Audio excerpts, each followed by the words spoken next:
बात है 1725 ईस्वी की। महाराष्ट्र के जमखेड़ के चौंडी नाम के एक गांव में गांव के मुखिया के घर एक बेटी का जन्म हुआ। उस समय लड़कियों को पढ़ाया लिखाया नहीं जाता था, लेकिन फिर भी पिता ने खुद अपनी बेटी को पढ़ना लिखना सिखाया। उन्होंने बेटी को न सिर्फ पढ़ाया बल्कि ऐसे संस्कार भी दिए कि बचपन से ही उसका मन धार्मिक कार्यों में लगने लगा। एक बार की बात है, इंदौर के राजा मल्हार राव होलकर उनके गांव से गुजर रहे थे। तभी उनकी नज़र 8 साल की इस बच्ची पर पड़ी। वो नदी के किनारे अपनी सहेलियों के साथ रेत का शिवलिंग बनाकर आरती गा रही थी। इस दौरान उनकी सेना में से एक घोड़ा छूटकर उस बच्ची की तरफ भागने लगा। घोड़े को अपनी तरफ आता देखकर भी बच्ची बिना घबराए शिवलिंग के पास बैठी रही। मल्हार राव इस छोटी सी बच्ची के इस साहस से बहुत प्रभावित हो गए। तभी उन्होंने पास खड़े एक व्यक्ति से पूछा, ये बच्ची कौन है? तो वह बोला, ये हमारे मुखिया की बेटी है। मालको जी तुरंत उस बच्ची के घर चले गए और जाकर उसके पिता से अपने बेटे के लिए उसका हाथ मांग लिया। पिता भी राजी हो गए। इस तरह 8 साल की छोटी सी उम्र में गांव में जन्मी ये बच्ची राजरानी बन गई। वो महारानी जिसने धर्म का संदेश भी फैलाया और संस्कृति का संरक्षण भी किया। लड़कियों की शिक्षा, महिला अधिकारों और इंडस्ट्रियलाइजेशन को भी बढ़ावा दिया और संकट के समय घोड़े पर सवार होकर जंग भी लड़ी। जी, ये कहानी है 28 बरस के अपने शासनकाल में देश भर में 100 से ज़्यादा मंदिर, 30 से ज़्यादा धर्मशालाएं, बहुत सी सड़कें, तालाब और नदियों के भव्य घाट बनवाने वाली, संघर्ष के बीच प्रेरणा देने वाली महान विभूति अहिल्याबाई होलकर की, जिन्होंने जब तक राज किया कोई उन पर अटैक नहीं कर पाया।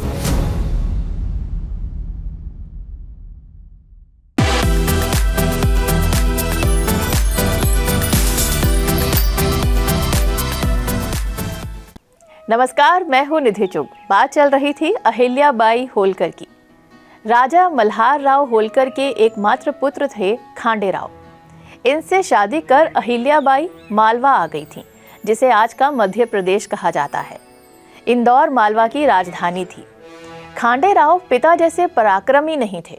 दूसरी ओर उनकी पत्नी अहिल्याबाई बहुत ही साहसी और कुशल थीं और वो राज्य के कामों में भी हाथ बटाती थीं। अहिल्याबाई के संपर्क से खांडे राव भी राज्य के कार्यों में दिलचस्पी लेने लगे थे। इसी बीच दोनों के एक बेटा और एक बेटी हुई। उनके राज्य में सब सुखी और समृद्ध थे। सब अच्छा ही चल रहा था कि तभी नियति ने अपना खेल खेला। कुम्हेर की लड़ाई के दौरान खांडे राव जी की मृत्यु हो गई। उस वक्त अहिल्याबाई की उम्र सिर्फ 29 साल की थी। जैसी कि तब प्रथा थी, अहिल्याबाई ने फैसला किया कि अपने पति की मृत्यु के बाद अब वो भी इस संसार को छोड़कर चली जाएंगी और वो सती हो जाएंगी। लेकिन उनके ससुर मल्हार राव ने उन्हें ऐसा करने से रोक लिया और राज्य का सारा कार्यभार उन्हें सौंप दिया। 1766 में उनके ससुर भी चल बसे। तब अहिल्याबाई ने अपने बेटे मालेराव को राजगद्दी सौंप दी। लेकिन राजगद्दी संभालने के कुछ समय बाद ही वो ऐसे बीमार पड़ गए कि महज 22 साल की उम्र में वो भी चल बसे। इकलौते बेटे की अकाल मृत्यु से अहिल्याबाई टूट गईं। लेकिन प्रजा के प्रति अपने कर्तव्य को निभाने के लिए उन्होंने अपने आंसू पोंछ लिए और पूरी निष्ठा के साथ उनकी सेवा में लग गईं। इसी समय उनके साथ कुछ ऐसा हुआ जिससे ये साबित हो गया कि होलकर राज्य की बागडोर किसी शोकग्रस्त मां के हाथ में नहीं बल्कि एक शेरनी के हाथ में है। बात तब की है जब अहिल्याबाई अपने बेटे की मौत के गम से जूझते हुए भी होलकर राज्य की प्रजा के प्रति अपने कर्तव्य को पूरी निष्ठा के साथ निभाने में जुटी हुई थी। इसी समय होलकर राज्य के एक पुराने अधिकारी चंद्रचूड़ ने पेशवा माधवराव के एक विश्वासपात्र रघोबा को एक पत्र लिख डाला, जिसमें उसने लिखा कि होलकर राज्य इस समय स्वामीहीन है। ये अच्छा मौका है, आप तुरंत इसे अपने कब्जे में ले लीजिए। अहिल्याबाई को इस षड्यंत्र का पता लग गया। सबसे पहले तो उन्होंने ये घोषणा करवा दी कि होलकर राज्य की पूरी सत्ता उन्होंने अब अपने हाथ में ले ली है। दूसरा जो सबसे बड़ा काम उन्होंने किया वो ये था कि उन्होंने स्त्रियों की एक पूरी सेना तैयार कर ली, जिन्हें उन्होंने अस्त्र और शस्त्र चलाने का पूरा प्रशिक्षण भी दिया। अब वे पूरी तरह तैयार थीं रघोबा की सेना का मुकाबला करने के लिए।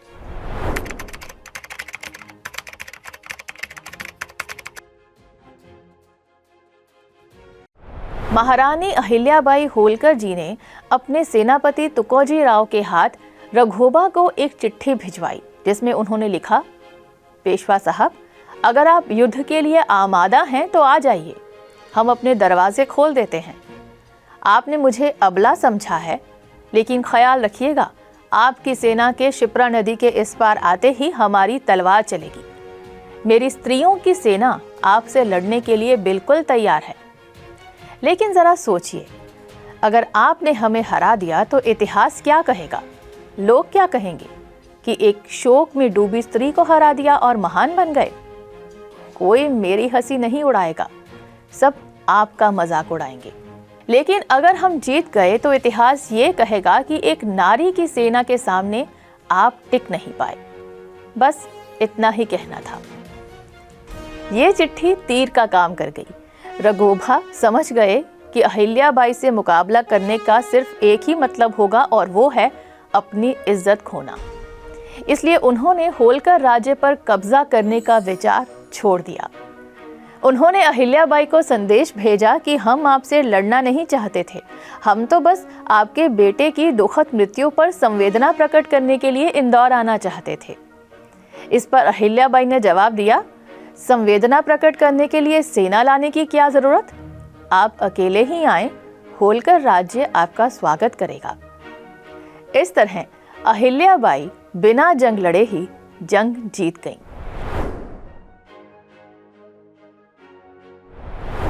अहिल्याबाई होलकर ने अपने राज्य की भलाई और उसे मजबूत करने के लिए कई काम किए थे। जो एक कमाल का काम उन्होंने किया था वो ये था कि उन्होंने अपने राज्य से डाकू और पिंडारियों का संकट ही मिटा दिया था। उन्होंने जंगलों में रहने वाले उन जनजातियों को जो यात्रियों को लूट लेती थीं, उन्हें ही उन मार्गों का संरक्षक बना दिया था जिन पर वो लूटमार करते थे। इस तरह से भील और गोंड जैसी जनजातियां न सिर्फ अहिल्याबाई के राज्य में शांति से रहने लगी थीं, बल्कि राज्य की बेहतरी में हिस्सा भी पाने लगी थीं। न्याय की मूर्ति तो वो ऐसी थी कि एक बार उनके बेटे के रथ के नीचे गाय का एक बछड़ा आ गया तो उन्होंने अपने बेटे को भी रथ के नीचे कुचलकर मारने का आदेश दे दिया। जब कोई सारथी इस काम के लिए नहीं माना तो वो खुद रथ पर सवार हो गई। वो गाय ही जिसका बछड़ा मरा था अहिल्याबाई के रथ के आगे आकर खड़ी हो गई, जिस कारण प्रजा ने आकर अहिल्याबाई को ऐसा करने से रोक दिया, ये कहकर कि गाय भी नहीं चाहती कि एक माँ के हाथों बच्चे का कत्ल हो। तब अहिल्याबाई ने अपना ये फैसला बदल दिया था। लेकिन इससे लोगों को ये जरूर समझ आ गया था कि जिस राज्य की रानी अपराध करने के लिए अपने बेटे तक को मौत की सजा सुना सकती है, वहां किसी और को क्या बख्शा जाएगा।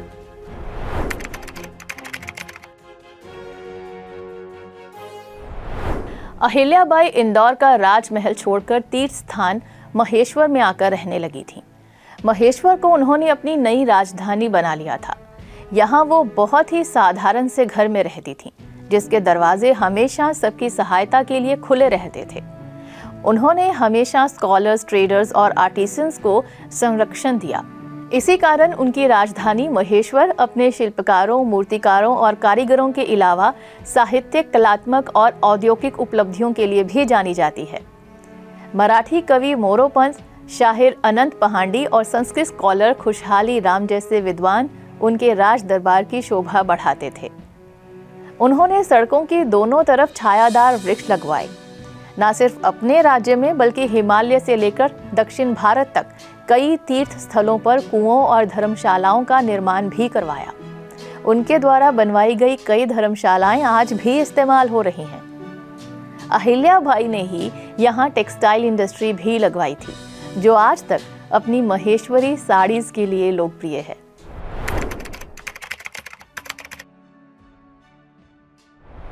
अहिल्याबाई होलकर ने देश भर में कई मंदिरों को रिपेयर और रिस्टोर करवाया।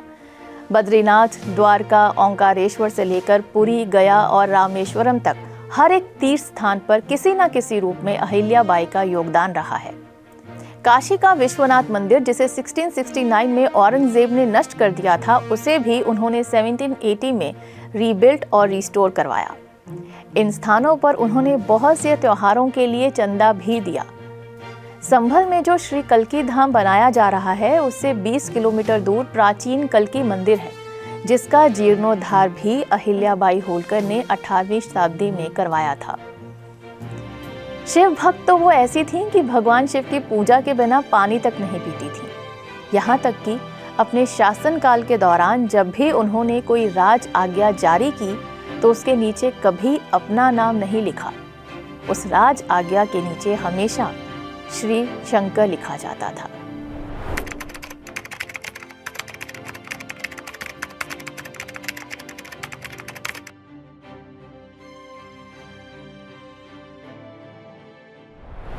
तेरह अगस्त 1795 का वो दिन था जब अहिल्याबाई इस लोक से दूसरे लोक चली गईं। उस समय वो 70 साल की थी।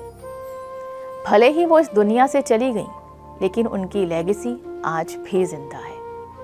उन मंदिरों, उन धर्मशालाओं और अनगिनत कामों के जरिए जिनके लिए उन्होंने अपनी जिंदगी को समर्पित कर दिया था। उनका 28 साल का राज्यकाल बढ़िया कार्यप्रणाली और परोपकार का ऐसा सुमेल रहा है, जिसे आज भी एक इफेक्टिव मॉडल के तौर पर याद किया जाता है। भारत की इस वॉरियर क्वीन की इस दास्तान के साथ ही मुझे निधि चुग को आज का ये शो यहीं खत्म करने की इजाजत दीजिए, इस वादे के साथ कि किसी और प्रेरक हस्ती की अनोखी कहानी के साथ फिर हाजिर होंगे। तब तक के लिए नमस्कार। Take very good care of yourself.